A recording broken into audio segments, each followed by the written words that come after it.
Good morning, everyone. Lots going on as usual. And I'll remind you, join the mailing list. You can join at CanadaReport.co or at CanadaPoly.com. On CanadaPoly.com, you can join the forums. Yesterday, we got started talking about the moon base, or the proposed moon base that Canada is going to. And they were saying, like, for years, we were told, like, NASA's destroyed the moon technology, so we can't, and it's too hard to rebuild. We don't want to do that. And now all of a sudden Canada's like, you know what, we're going to the dark side of the moon. Forget it. Let's do it. Right? We don't have anything to deal with down here. We've got all the problems solved. We're going to the moon. Okay, sure. Sounds good. What about the fresh water? No, never mind. We're going to the moon. Okay, got it. Right, sorry. My racism doesn't belong here. Got it, Justin. Okay, do you remember, maybe you don't remember, but during the 2019 election, my Twitter account got locked. I think it was on October 6th.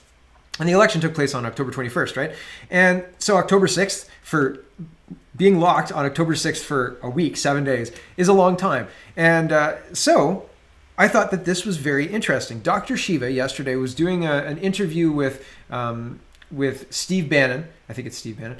And the War Room podcast. And he's talking about how he is in a court battle right now with Twitter and the government of the United States. And the government of the United States asked Twitter through a special portal to silence Dr. Shiva. And exactly the same thing happened to me, except that I don't know about the special portal. I don't know if that part of it is true. But if it happened there, and Dr. Shiva talks about how it happened there and in the UK, if it happened there and in the UK, I'm a smart guy sometimes. I like to extrapolate. If it can happen in the UK, I think probably it could happen here. If it could happen in the United States, probably. If they can do what they did in 2020, they can pretty much do what they want, I think, with our elections and with the companies, etc. We watched Faith Goldy buy ads on Bell Media and Rogers Media, and none of her ads ran because that would be damaging to Bell or Rogers, according to them. And that was just fine with the CRTC. So that's the kind of thing that I'm saying. The plan is to push the boundaries right to the edge, and even right over. And if nobody does anything, what can be done? The court that Faith Goldy took this to refused to get issued a ruling and charged Goldy for the court costs for the defendant, which was Bell. I believe it was Bell anyway. They were the ones who refused to run her ads against the CRTC, and Goldie was like, well, I'll take you to court. Like, that's clearly illegal. And it never got, there was nothing ever said about it, and it got removed. So I think that it's interesting, this hand in glove, and Shiva, Dr. Shiva calls it a special preferential relationship. I think that's what it's called. No, there's a special term for it. Hold on, I'm gonna find it because I think it's important. Trusted Twitter partnership, or just trusted partnership when you remove the Twitter, right? And Facebook behaves this way too. They're very close with the Canadian government. They have meetings and stuff. I've seen reports of the meetings of Facebook, between Facebook and the Canadian government. I don't have minutes from those meetings or anything. I'd love them, but I don't have them. So this hand in glove, this trusted relationship, this trusted partnership, trusted Twitter partnership. And he says, so the whole lawsuit was going after the government for retention of documents. And what he found was the playbook that shows that Twitter had a portal that governments could log into, highlight users they found problematic, blacklist certain types of documents or certain words. I was shut down for 7 days in the middle of a campaign. I don't think that I actually had the full 7 days. I think after 3 days they just let me back on, and they didn't send me an email about anything or anything. If people are interested, I can post the video I did about it.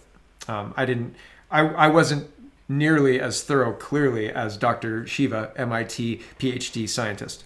So, I didn't quite get there. But now seeing this, I made these connections. So I emailed Dr. Shiva and I said, hey, this happened to me too. I'm interested in how this all plays out. You can go to watch this video. He gives a website. There's like an hour and 50-minute long YouTube video as well with him going through exactly all of his evidence. And the website that he mentions on here talks about how the website that he's got has all of the documents, all of the court documents up. Like, he's not playing, man. And it's very, very interesting what's shaping up. I'm very interested in what's shaping up. I saw this yesterday. Jagmeet Singh. I was going to start the show with this, but I didn't want it to become the Jagmeet Singh show because the last couple of days I started with Jagmeet Singh. Okay, Jagmeet Singh yesterday is caught on video by Charlie Angus.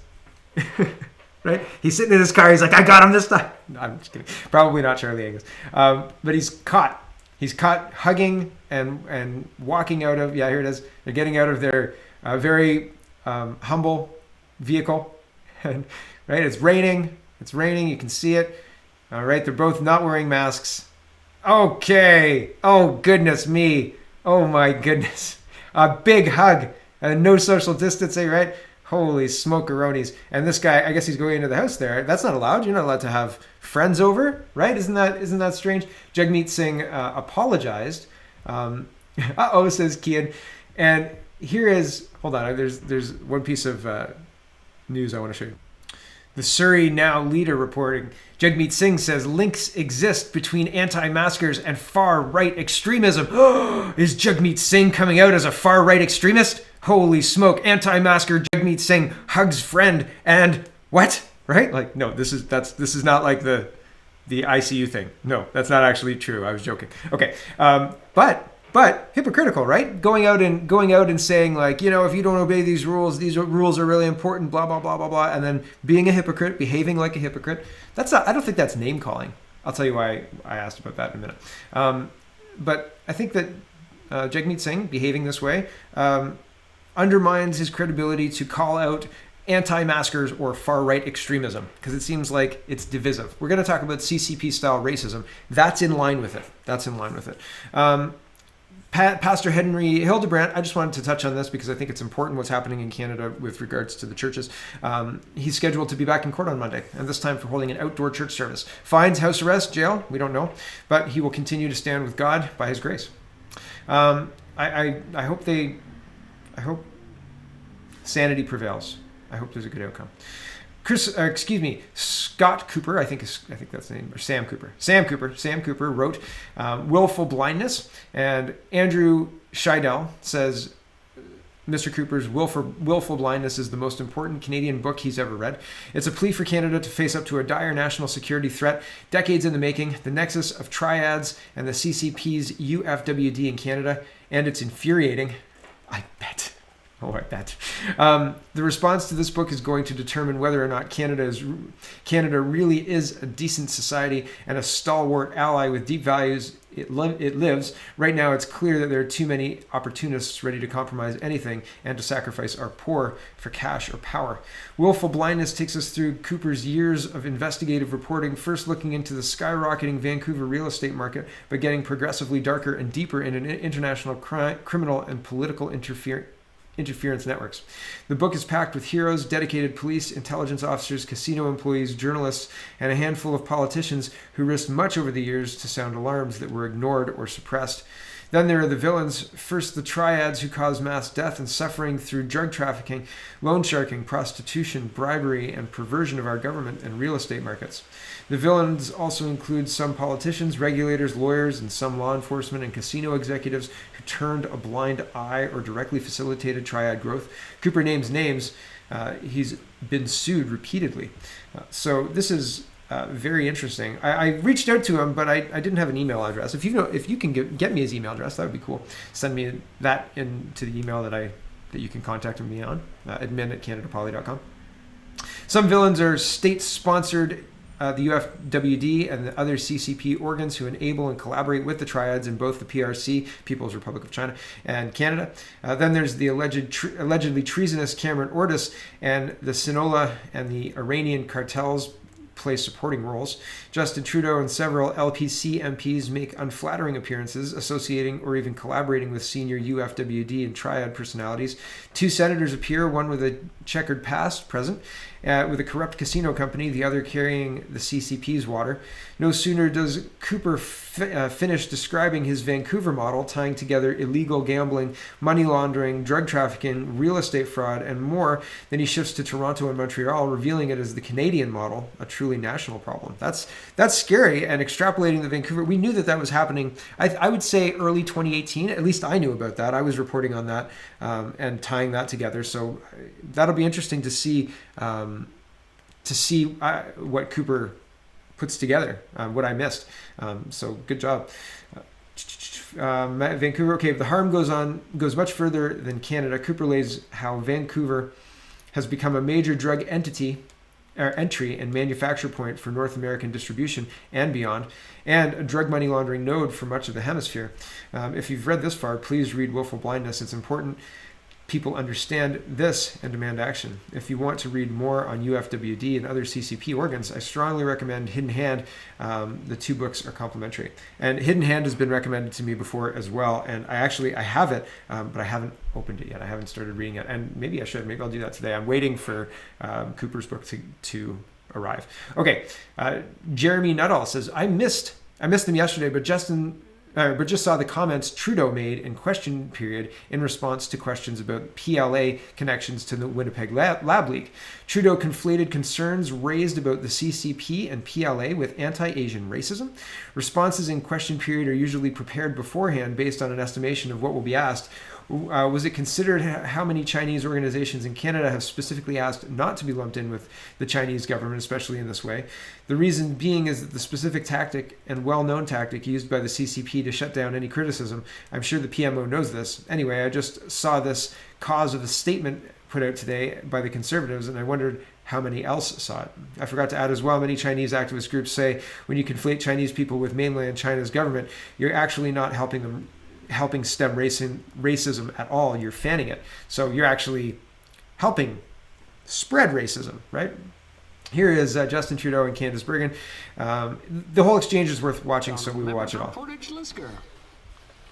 Well, the problem is, and the Prime Minister maybe does not realize this, is communist China cannot be trusted. I know he admires their basic dictatorship. I know he liked to do fundraisers with them over the years. I know he thought they were the first go-to for vaccines. But at this point, we would hope that he would learn a lesson and put the safety, security, and protection of Canadians above this fascination he has with the communist regime. So again, will he commit to ending this research and this cooperation with a regime that not only doesn't have our interest in mind, but actually wants to hurt Canada? Honorable Prime Minister. Mr. Speaker, yes, from the beginning of my career onwards, I have worked with many Chinese Canadians and indeed had fundraisers with them. And the rise in anti-Asian racism we're seeing over the past number of months should be of concern to everyone. And I would recommend that the members of the Conservative Party, in their zeal to make personal attacks, not start to push too far into intolerance towards Canadians of diverse origins. We will continue to stand up to defend Canadians' interests, Canadian security. We will continue to make sure that we're doing everything we can to keep Canadians safe while participating in the global research community and stand up for tolerance and diversity. Yikes, right? I mean, like the tactic that was just described in action, right? And Justin Trudeau engaging in it. Very interesting. Here's another tweet, May 26th. Double down on racism, folks. It is the new black. Racism and hatred have no place on the ice, off the ice, online, or offline. Huh? Wait a second, what? We were talking about hockey 10 seconds ago, and now we're talking about online and offline? We're with you, Ethan, and we stand with you and hockey fans around the country against this unacceptable behavior that far too many Indigenous people face. And we're going to silence the internet or censor the internet. Why does that belong there? Oh, I don't know. I just thought we'd throw it in. That's not what the tweet says. It ends at Indigenous people face. But this is a divisive tactic meant to sell something as one thing, like we're trying to end this divisive language online. It actually achieves another goal, which is just silencing your political opponents, right? Which is already achieved through Twitter in a very targeted way. So I don't know why they're so bent on achieving this seemingly above board attack on Canadians' basic freedoms. Maybe just to like burn out the idea that you have them. Like forget about those basic freedoms. They're gone. We just rescinded them for your safety, comrade. Right? It seems like that's what it is. This is interesting. I wanted to show you that this tactic disseminates. It trickles down. This woman blocked me. She is a counselor for the city of Waterloo. She has Bios in her pronouns in her bio, I believe. Is it she, her? Yeah, she does. There we go. She, her. She's a counselor, City of Counselor, Ward 5, PhD, social worker. Opinions expressed are her own and do not reflect the views of her employers. Retweets are endorsements. Usually, city councillors in Canada are part-time, and so they would usually have a job and also do this. But she blocked me. She blocked me this morning on my Mark Peralvis account. This is what she tweeted 3 hours ago. Imagine pulling into your driveway. A police car is there waiting to ticket you for speaking at a protest. Your kid worries you're going to jail. We needed to figure out how to treat protesters equitably during COVID, and we didn't. Re-traumatizing Indigenous and Palestinian people here. Imagine seeing protesters all over town telling you that your life doesn't matter, that white lives matter, when you've been saying over and over that white lives have always mattered. No one is or wants to contest that, just that Black, Indigenous, and racialized should matter too. Okay, so I had a whole conversation with her, and you can look through it. That's not the point, but I think that it's interesting that she's saying that no one wants to contest or disagree with the fact that white lives matter. And I Googled white lives matter just to see what kind of news articles popped up. And the usual ones are police are looking for investigating posters promoting white lives matter. If it was a benign statement, then the benign statement would be benign, and police wouldn't be looking for people putting posters up of a benign statement like that. And had I thought about this, I maybe would have put this segment later, but I think it's important to start the show. It doesn't really matter. I'm not worried about monetization. The idea that Black Lives Matter is clearly beyond reproach and beyond questioning is crazy. Like, we're at the point where we question churches, we question governments, we question everything. We're supposed to question everything, but we're not supposed to question COVID case counts, and we're not supposed to question that Black Lives Matter is a source of good. But it doesn't feel like it's a source of good all that much, does it? It feels very divisive, and it feels like if you say Black and Indigenous and racialized lives matter, people say, yes, we agree with you, et cetera, et cetera, et cetera. But if you say white lives matter, people start calling the police on you. And that's not great. It seems like before 2015, when we weren't focused entirely on people's skin color, things were better in Canada because under the law, everybody was equal. And sure, maybe there were issues that needed to be dealt with, but we had mechanisms to deal with them. We could say, in this instance, this racist thing happened and my human rights were violated and we should fix that. So we had a pathway to fixing injustice. But this idea that everything is an injustice and that we need to underline white lives matter, and that anybody who disagrees, like, this woman is not trying to pull people together with these statements. This is as divisive and as crushing to dissent and conversation as what Trudeau is doing. That's what I'm trying to say. These policies, these tactics bleed down into the politics and into the public zeitgeist. I'll show you another example. But this is not appropriate. This is not something. Imagine that instead of highlighting the Black, Indigenous, and racialized, they were highlighting white and saying that, imagine it was flipped. People would lose their mind, right? It's all inappropriate, all of it. That's my point. I'm not saying one is better than the other. I'm saying people should be judged by the content of their character. That's the goal, or what was the stated goal in the 90s. And have you seen The Replacements? I think The Replacements was that one movie that everybody brought out in the early 2000s saying, oh yeah, this defines it pretty well. I think that's the one. Anyway, I think that this is a mistake. I think that and I asked her, I said, can you give me examples of, she said, okay, hold on. I'll find the exact quote. Here it is. She says, imagine seeing posters all over town telling you your life doesn't matter, that white lives matter, when you've been saying over and over that white lives have always mattered. No one is or wants to contest that, just that Black, Indigenous lives matter too. And I said, please give an example of ways that day-to-day people in modern Ontario, Canada demonstrate that Black, Indigenous, and racialized lives don't matter.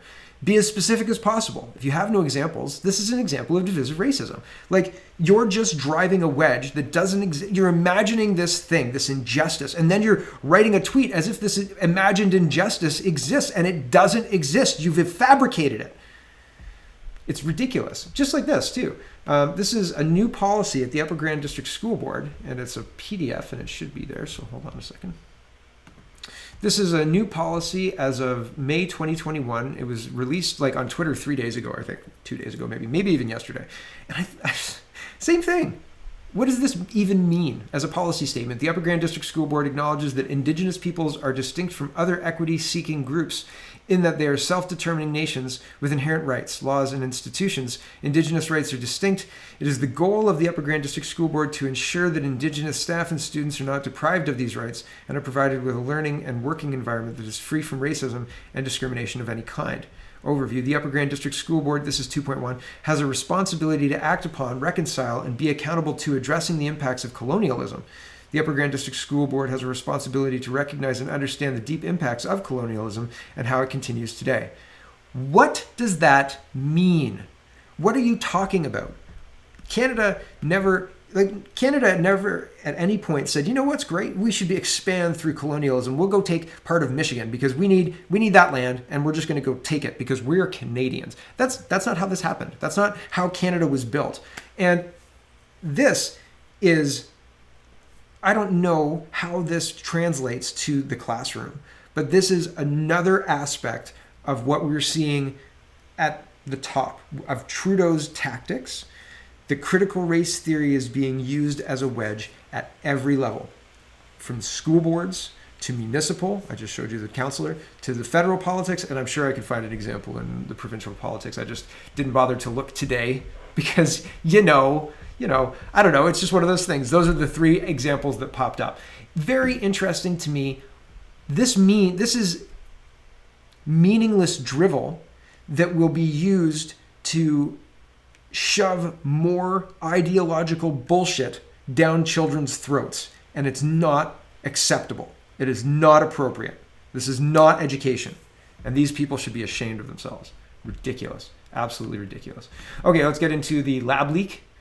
Dr. Kavinder Kerr says, I previously did my virology research at Canada's only level 4 national microbiology lab. It requires the highest level of security clearance in our country and has strict daily security protocols. If CCP scientists worked at NML, Canada's government would have known, approved, and funded it.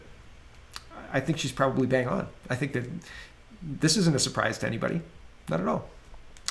Yesterday I was talking about how, and it was a long diatribe thing talking about censorship and Facebook, and that if Facebook censors this thing, they're kind of complicit in hiding it, right? That was kind of what I was getting at.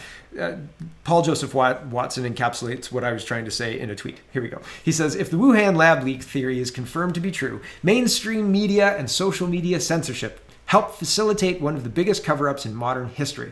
All in the name of stopping misinformation, which is the point of C10, by the way.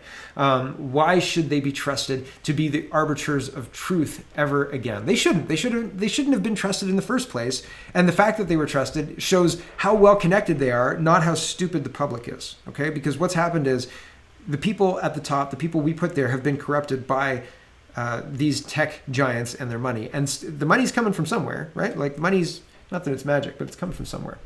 Okay, do you remember a few weeks ago when the Liberal MP got changed for jogging in the House of Commons? And by in the House of Commons, I mean in front of the live camera in the House of Commons. And he was like, oh, real sorry about that. And really, who gets changed for jogging?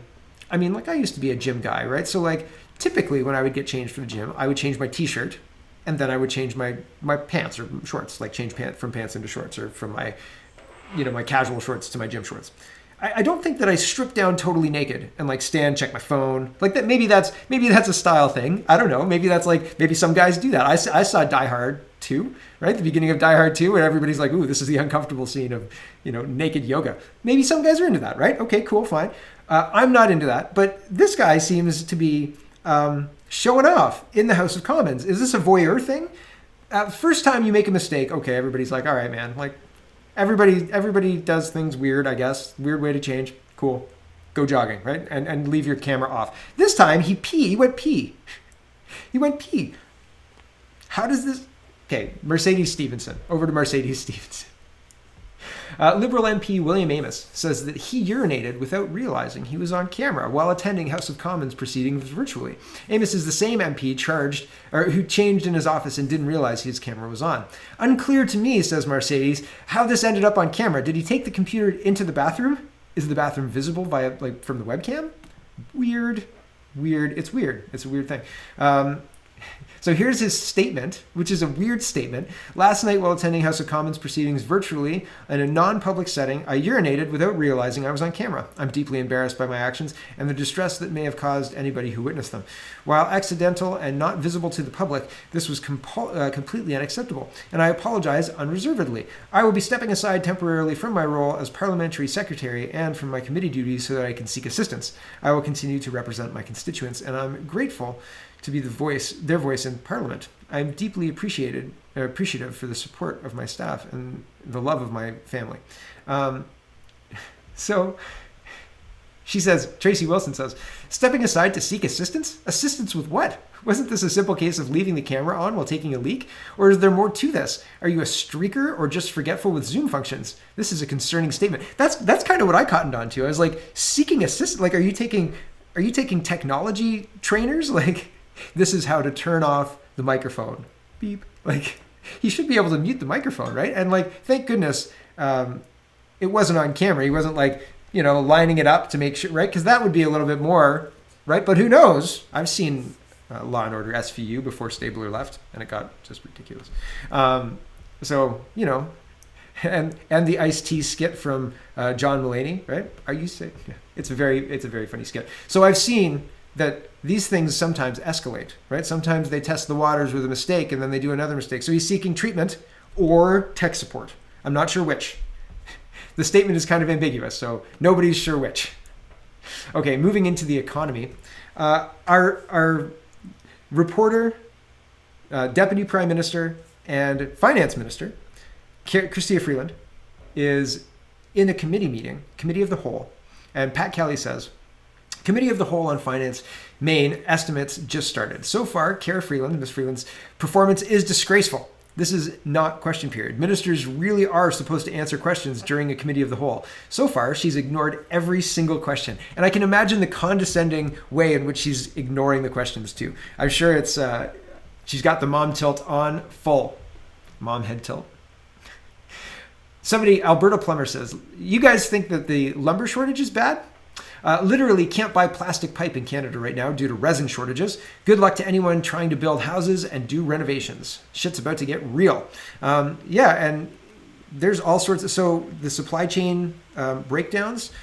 Somebody was saying the other day, and I remember seeing the Irving, the lumber stacked up in the Irving yards.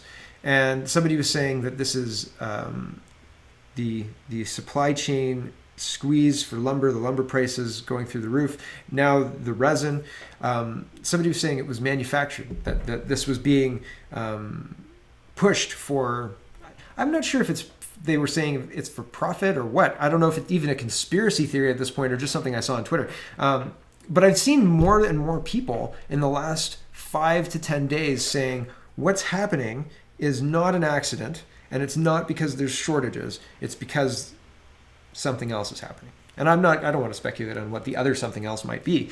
But I think that it's interesting that these current supply breakdowns, and if you're paying attention, that lines up well with what the prediction said, right, in October in 2020, the leaked October email.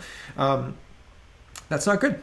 That's not good. It doesn't bode well, right? There are some things that have not happened, and who knows why some things in the plan didn't happen. Maybe it wasn't a plan at all. Maybe it's just, who knows? Who knows?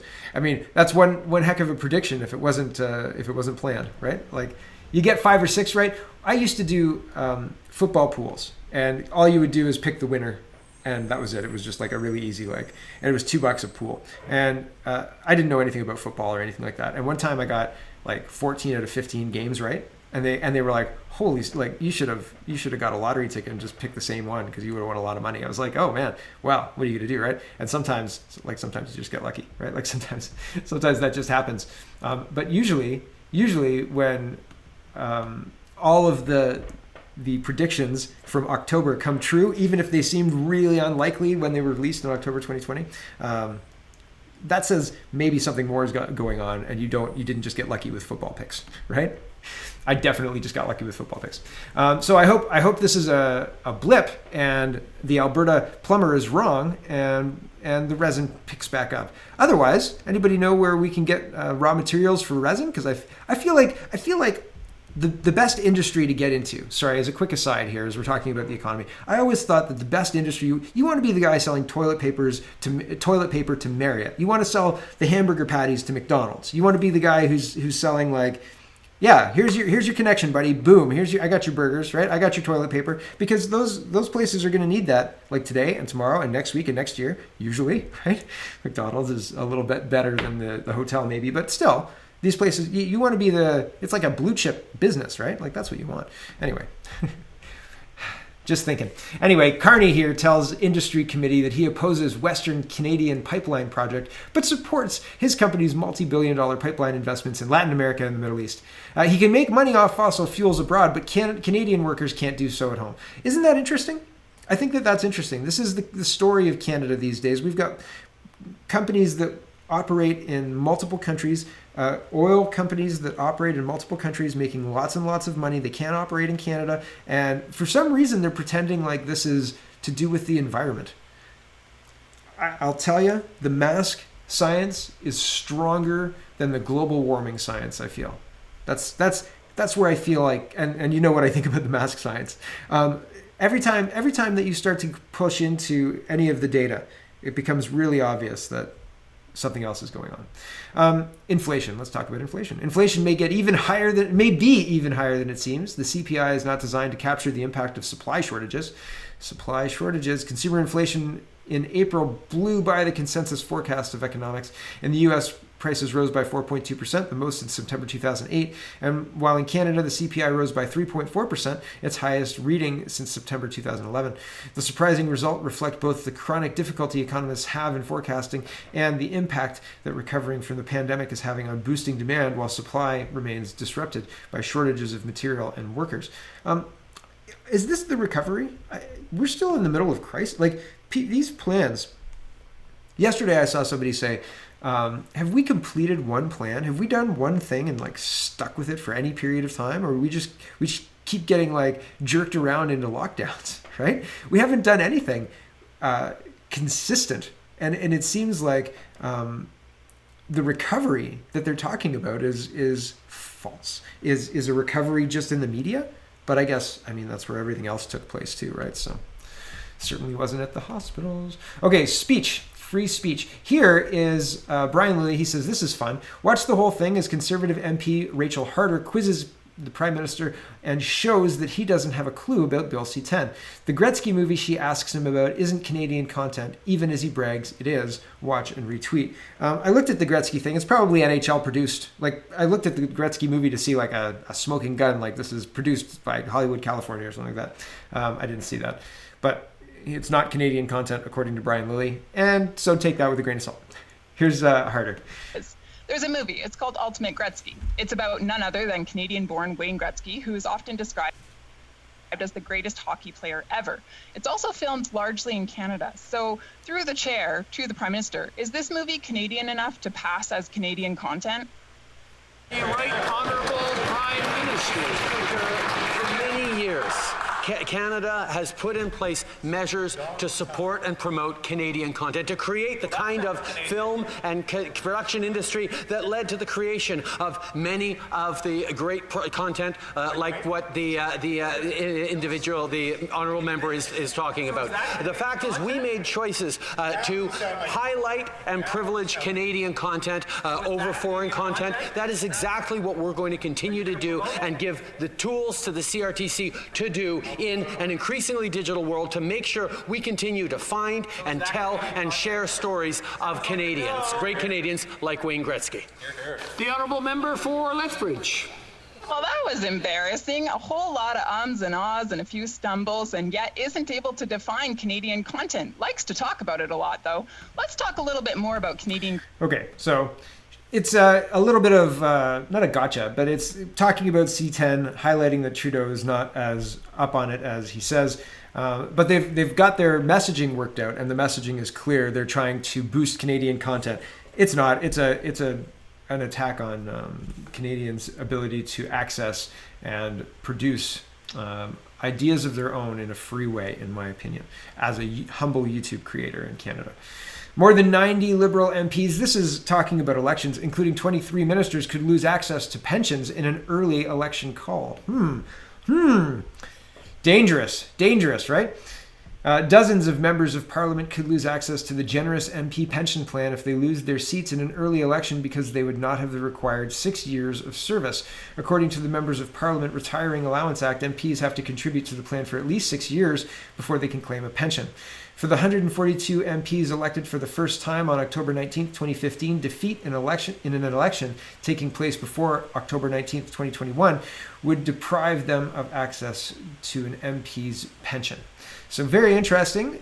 This is incentive to not have an election before the fall. That's what this is. That's how I read that anyway. And do I think that they'll act on that? Like, do I think that they won't move or to hedge to next year?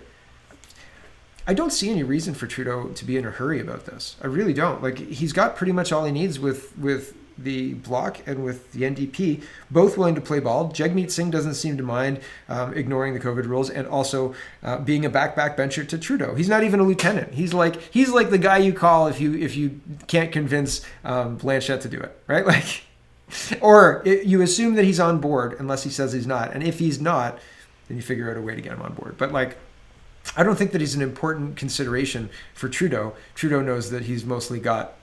He can count on the Greens, the NDP, and the Bloc. And the Bloc because of the Quebec connection, because he'll give them, if not preferential treatment.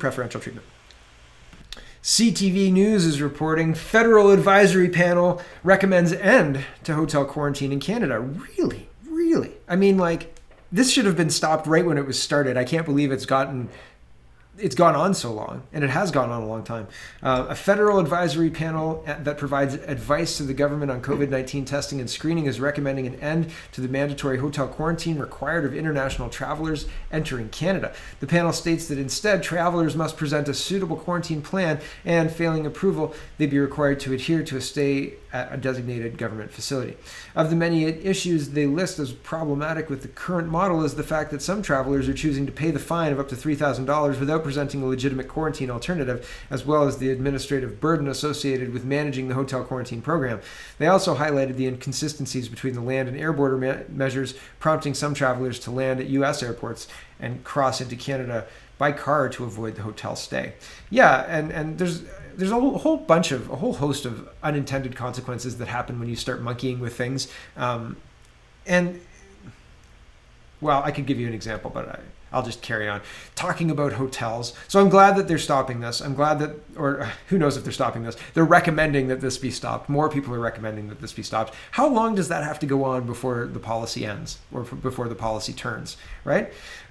Yesterday in Guelph, caught in Guelph, got shared with me. Driving into work this morning, I see the Super 8 motel had a fire. Homeless are homeless again. So homeless are being housed in hotels currently across Canada because of COVID-19 and other initiatives. And I'm all for getting rid of homelessness. I'm not for out and out open communism. And I'm not for giving people access to hotel rooms with the supports that we're offering, because it doesn't always solve the problem. Like, sometimes homelessness is a byproduct of other problems, and giving somebody a roof over their head is a noble pursuit. But sometimes people just want to see the world burn. Like, sometimes people themselves want to see themselves burn and will not damage themselves.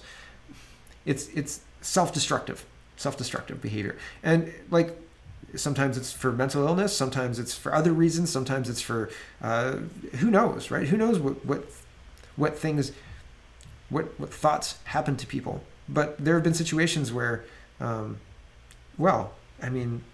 people trying to hurt other people they've succeeded, right? And so a hotel that's housing homeless people burns down in one location in Guelph. But it turns out that this happened in Waterloo. They did the same thing here in Waterloo. They set the inn of Waterloo on fire, and then they moved them to Guelph. Does this seem like a smart idea? Does this seem like a good way to spend taxpayer dollars? It just seems like a ridiculous idea to me. It's not solving any problem. It's creating a mess, and then moving the creators of the mess to another clean room while you start to spend money to clean up the mess that they created. And while you say we have to do this, we have to spend lots of money, sometimes solving one problem creates more other problems. Sometimes the unintended consequences of things are worse than the known consequences of what we're dealing with, right? And like this is a radical departure from the way Canada used to deal with homelessness, the way Canada used to deal with shelter bedding, like shelter beds, all sorts of, you wouldn't consider, like the price of a shelter bed was $77 before 2020, and now it's $130 to $240 a night. That's a lot. That's a big difference. Order of magnitude difference, okay? Who's getting rich off this? Follow the money. It's incredible. It's incredible. And nobody seems to care. If they care, they get shamed for not caring about the homeless. It's not about that. You're not actually solving the problem. It's like the safe injection sites, the safe injection site that doubled the deaths in Guelph in a year. Like what an absolute waste of money. How much more money do you want? Do you want to kill like 3 times as many? Do we just triple the rates of drugs that we're handing out to people? What a ridiculous intervention. Okay, school. Yesterday, Doug Ford sends out a letter. Let's talk about school. This school thing has just been wild. Yesterday, I thought maybe they might open Monday. And then Doug Ford sends this letter out. Reading the letter, it seems like the letter is designed to make sure that the schools do not open before the end of the school year. And I don't know if the schools are not open. I'm not sure how we have a reopening plan, right? If the unions are this much in control of the province reopening, that's a scary signal. Somebody should be using this. This is a political opportunity to undermine the unions completely because they're cutting their nose off despite their face. But nobody's taking advantage of it. They're cowering to the power of the union and the power of the variant, right? It's very interesting. Okay, breaking. Premier Doug Ford has issued an open letter to doctors, scientists, and educators seeking their opinion to safely reopen schools across the province. He posed 7 questions and expects an answer by 5 p.m. on Friday. That's today. Here's the letter. And it says, Ontario Premier has written a letter to medical experts and children's hospitals asking for their input on the possible safe return to schools. So the questions are listed here. Is the reopening of schools for in-person learning safe for students? Is the reopening of schools for in-person learning safe for teachers and all educational staff? There's a growing number of cases in Ontario of the variants first identified in India, B1617. Does this mutation pose an increased risk to students and education workers? The modeling from the Ontario Science Table has suggested that reopening schools will lead to an increase in cases in the province of Ontario. Is this acceptable and safe? Other countries are warning mutations, including the B1617 variant, are putting children at much greater risk and are shutting schools down. Is this concern not shared by medical experts in Ontario? Should teachers be fully vaccinated before returning in class lessons? And if not, is 1 dose sufficient? Under Ontario's reopening plan, indoor gatherings won't commence until July. Should indoor school instruction resume before then? I ask you to provide your responses to the specific questions no later than 5 p.m. on Friday. That's today, right? The thing is, the tone of those questions, I mean, covering your bases, but he was elected to make the decision, not this consensus of people that he's asking. And he's had months. He's had months and months and months and months and months to ask all these questions. He's like, we shut down in another lockdown after Christmas, and the government was insisting forever that schools were safe. There was no signals that there was transmission in schools. They were doing asymptomatic testing and finding less than 1%, which is, I mean, statistically zero, right? 1% in the population. That's not massive amounts of spread at all, right? So I don't understand why now we're asking for consent. You shut down the schools on the say-so of Miss Greer, who wouldn't let people into her house to fix her water heater, or Dr. Greer, I guess, and the rest of, well, not even the rest of anybody else. Like, as soon as that injunction was filed with Dr. Greer's opinion, schools were closed April 12th, right? And that's that. You don't need a consensus. You just, okay, schools are closed. That's it. Done. Wild. Anthony Fury says parents should demand actual leadership from the premier, right? And Matthew Lowe says, what kind of deranged governing system is this where decisions are left up to a consensus of doctors and unionized public school teachers? What do you guys think? Do you think we should reopen? Yeah. Okay, let me think about it for the weekend. I'll let you know on Monday. I believe, says Greg Wheeler, that this may be the biggest abdication of responsibility for decision-making in history. Doug Ford could have created a table of stakeholders to provide input over a year ago or any time up until now, so why ask now? Because he doesn't want to own the decision. Yeah, yep. That's, I think, true. Okay, I think we're going to head over to the Redacted channel now. There's more of the show. We're going to talk about school vaccinations and closures. Oh, actually, no, this is the part. Hold on, we're not quite there yet. Okay, this is very interesting. So apparently in school, kids in grades 6 to 8 are having their teachers teach about the vaccine. Hearing from parents of kids in high school and grades 6 to 8 that their kids' teachers have been influencing their kids to get vaccinated. One teacher spent an hour on vaccines instead of English class lesson. What qualifications do teachers have on vaccine safety and efficacy? Can you imagine if teachers were teaching about the benefits of Ritalin? Right? Like your kid would come home and be like, you know what? I just need a little bit of Ritalin to stay focused. My teacher says I need to stay more focused. So I want Ritalin because they say that'll keep me more focused. Okay, no. Take focused and put more safe. My teacher says I'm going to be more safe, so I want this COVID vaccine, please. Scary, right? Isn't that scary? Waterloo region, youth 12 to 17 in Waterloo region will be able to get fully vaccinated before school starts. Poor kids.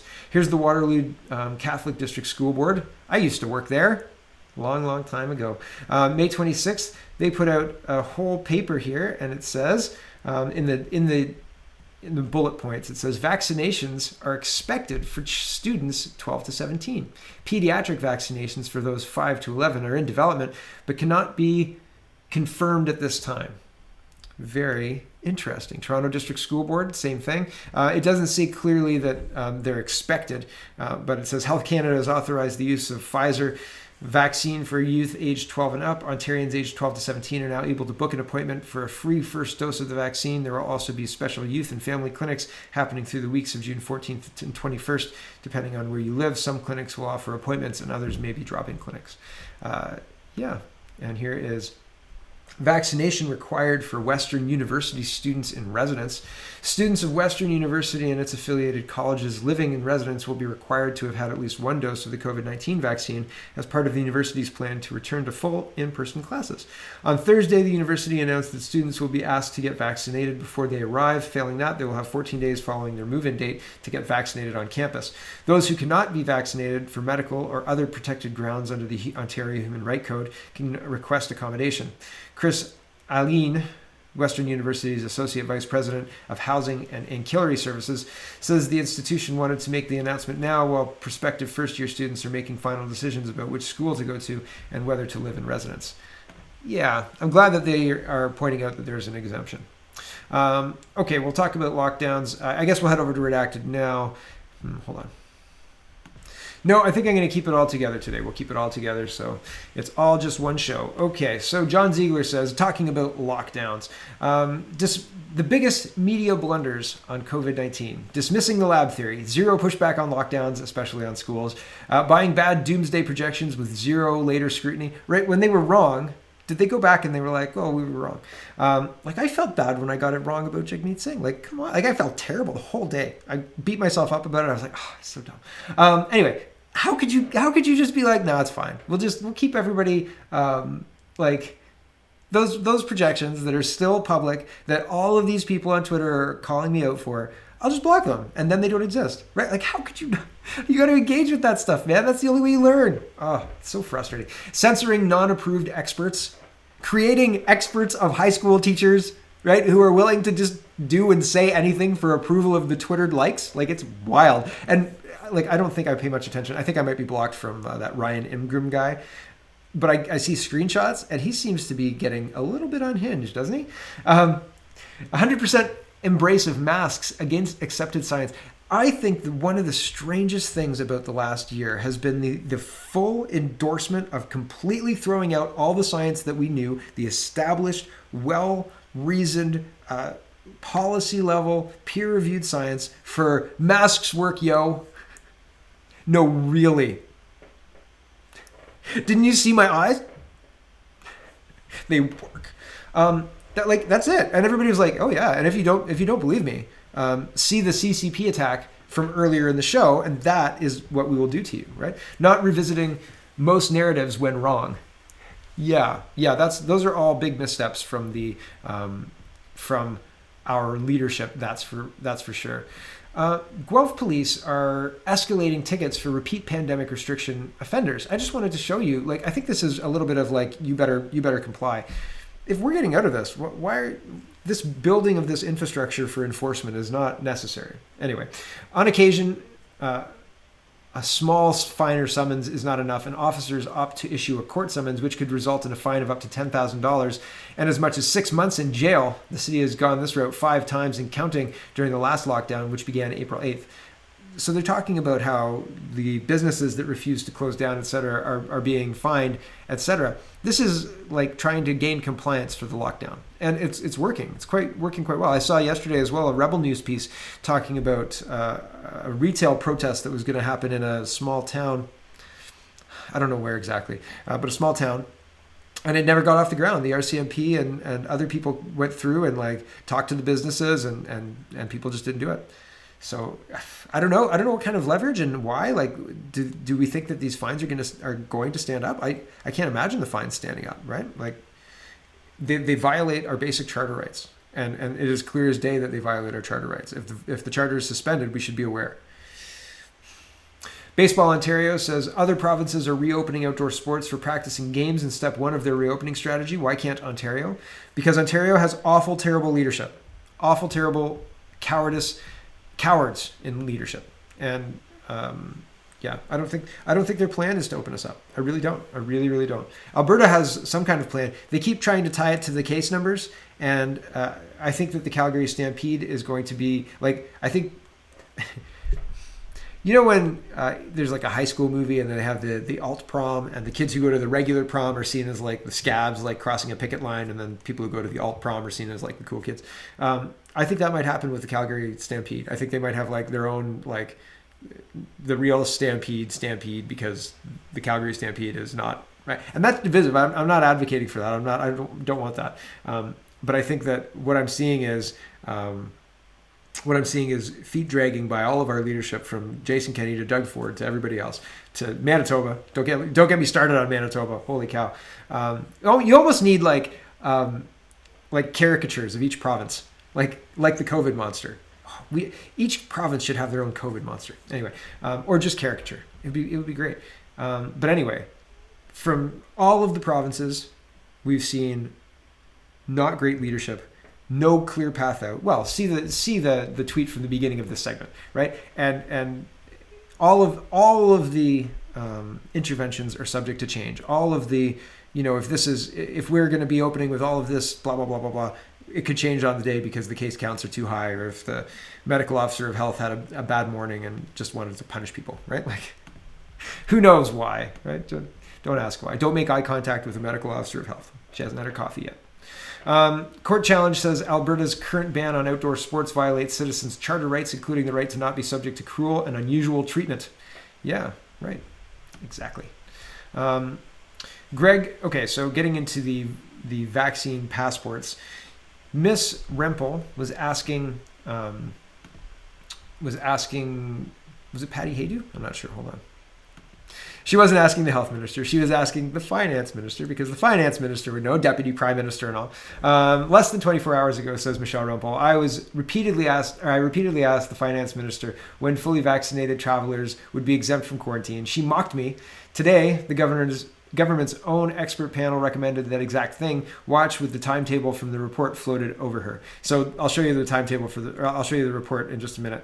But here's Chrystia Freeland's response to Michelle Rempel's question. And it's so condescending and rude. And it's funny, because it's funny. Like, that's why I'm showing it. It's funny. Like, she thinks she's being, I don't know, stately or something like that. And it's just annoying. Okay, here you go. State will fully vaccinated travelers be exempted from the hotel quarantine program? I think it's exempt. Mr. Speaker, I thought, and there have been times when the questions from Conservatives had suggested that they believe we need strong border measures. I hope they still think that way. I certainly do, and so does our government. WestJet has stated that they seek restart measures from the federal government. So I'll leave it there. The mom tilt, the I thought that they wanted strong border measures, blah, blah, blah, blah, blah. Here's the chart that was being floated above her head. I don't like the vaccine passports. There's a vaccine passport reasons why not, and Israel abandoned it, and for a bunch of reasons, and I'll outline that in a minute, but I'll tell you what the expectations are. Border measures for persons entering Canada, pre-departure test. If you're not vaccinated or partially vaccinated, you will need that, but fully vaccinated don't need a pre-departure test. A fully vaccinated person needs a test when they get here, so they get an arrival test, but so does everybody. A quarantine and arrival test, not for not vaccinated people and not for fully vaccinated people, but yes, for partially vaccinated people. That's with exit after negative arrival test. So you have to wait while you're being wait in quarantine until your test result comes back. And quarantine with a 7-day test. With exit after a negative day 7 test. So you have to quarantine for 7 days. That's non-vaccinated passengers. And then voluntary testing is okay for exempt travelers. Very interesting chart. Greg McGregor says the federal government's COVID-19 testing and screening expert advisory panel has new recommendations for changing travel rules. 7-day quarantine, not 14, with negative arrival tests for partially vaxxed. Asked about changing the rules, the Prime Minister said that now isn't the time to travel, so will his government ignore recommendations from the others on the panel? Very interesting. I don't know how this all plays out. Here's PEI. New PEI will allow entry to visitors from Atlantic Canada without needing to self-isolate if they have one vaccine shot starting June 27th. This reestablishes one piece of the Atlantic bubble, but as of this moment, going back home would require a 14-day isolation. New Brunswick has announced that as of June 7th, if 75% of New Brunswick adults 12 and up, New Brunswickers 12 and up, have one vaccination shot, people in Atlantic Canada will be allowed to enter without needing to self-isolate, exception people arriving from Nova Scotia. Yeah, Nova Scotians. If the vaccine rollout continues on track in New Brunswick as of July 1st, Nova Scotians will be able to enter New Brunswick without needing to self-isolate. That's weird, right? I mean, I guess, but it's weird. That's Michelle Rempel.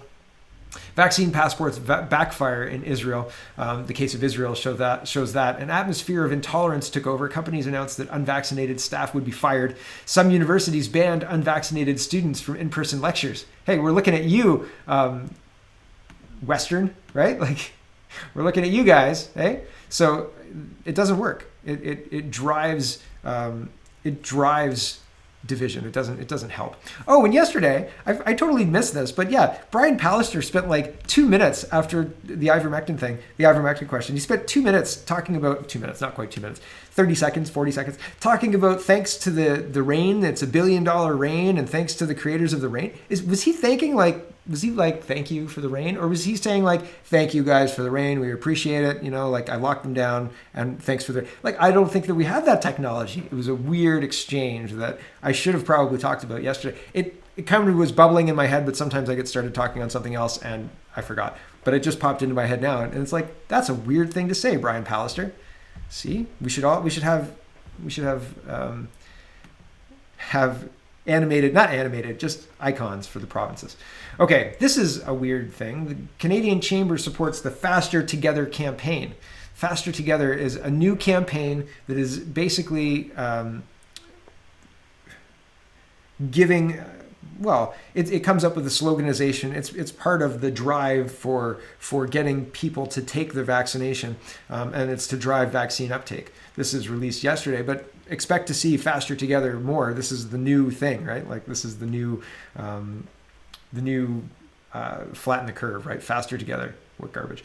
Today, the Canadian Chamber of Commerce is supporting the launch of the National Vaccine Confidence Initiative, Faster Together. The campaign explains that getting vaccinated can bring us back together faster.